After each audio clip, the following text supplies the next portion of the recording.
Welcome to unbiased opinions. तो बात करते हैं कल के टास्क के बारे में। बॉस ने पूजा भट्ट को डायरेक्टर बनाया और उन्हें ऑडिशन लेके कास्टिंग करना था। तो इसमें सिंपल था, बिग बॉस बताएंगे कि इस रोल के लिए कास्टिंग करनी है और उन्हें उनके अकॉर्डिंग कास्टिंग करनी होगी। पर इस कार्य में एक ट्विस्ट था। अगर ऑडियंस पूजा भट्ट के डिसीजन से सहमत होती है तो उन्हें प्रीमियम राशन मिलेगा, नहीं तो साधारण राशन।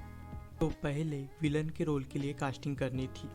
बिग बॉस ने बताया विलन मतलब जो पूजा की नज़रों में और ऑडियंस की नज़रों में इस शो का विलन है।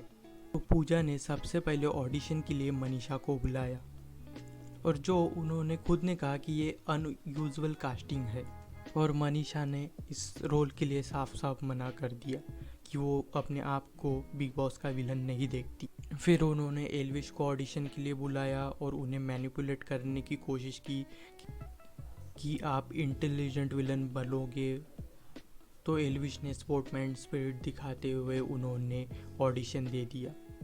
फिर बारी आई घर के असली विलन की, बेबिका की, और ये एक ऑब्वियस चॉइस था जो कि पूजा भट्ट ने खुद ने कहा कि ये ऑब्वियस चॉइस है, पर उन्होंने भी इसमें मैनिपुलेशन यूज़ किया कि मेरे नज़रों में तुम विलन नहीं हो एंड व्हाट्सो।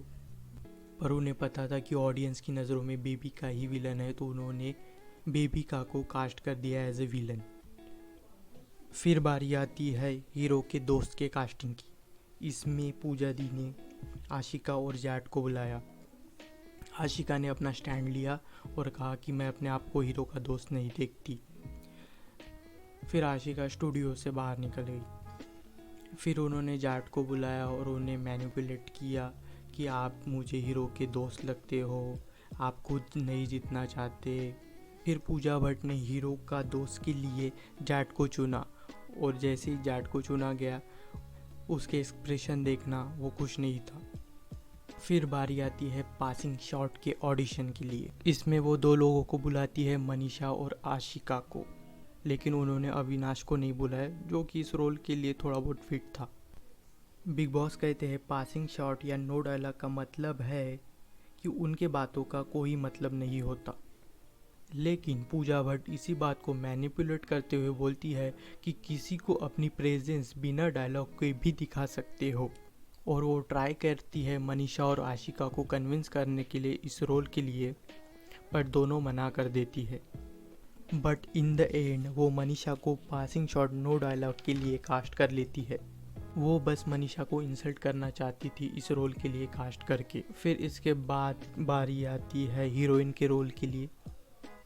घर में हीरोइन के रोल के लिए एक जिया थी और दूसरा मनीषा रानी थी, बट मनीषा रानी को ऑलरेडी कास्ट किया गया था तो उन्हें दोबारा नहीं बुलाया जा सकता था। फिर उसके बाद बारी आती है क्राउड का हिस्सा के लिए कास्ट करने की। बिग बॉस ने बताया कि क्राउड का हिस्सा मतलब जिसका अपना कोई अस्तित्व नहीं, जो क्राउड का हिस्सा बन के शोर करता है।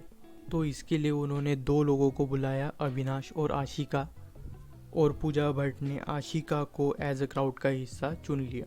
बट मेरे राय में अविनाश को एटलीस्ट क्राउड का हिस्सा या पासिंग शॉट के लिए चुनना चाहिए था। फिर आता है ऑडियंस का फैसला, और ऑडियंस पूजा भट्ट के डिसीजन से सहमत नहीं होती है और उन्हें मिलता है साधारण राशन। आप क्या सोचते हैं इस बारे में? कमेंट करके ज़रूर बताएं।